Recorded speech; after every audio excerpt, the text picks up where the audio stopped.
Ja, ta zgodovinski volilni večer smo tule v Narodnem muzeju Slovenije spremljali z minuto in minuto. Včasih so se spremembe dogajale kar divje, včasih med stavkom, ko so prihajale razburljive osvežitve. Ob 19. uri smo najprej objavili vzporedne volitve Mediane in takrat je izgledalo takole.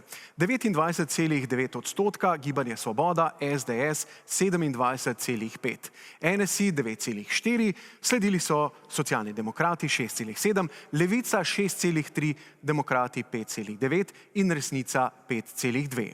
Potem pa pri prvih rezultatih Državne volilne komisije preobrat.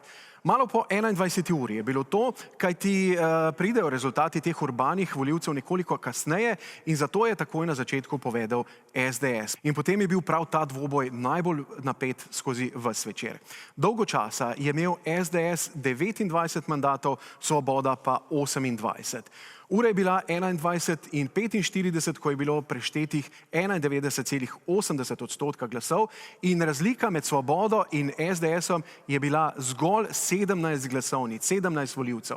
Takrat je prišlo do ponovnega preobrata 28,47% Svoboda, 28,35% SDS. Takrat se je tudi število mandatov obrnilo na 29 za Svobodo in 28 za SDS.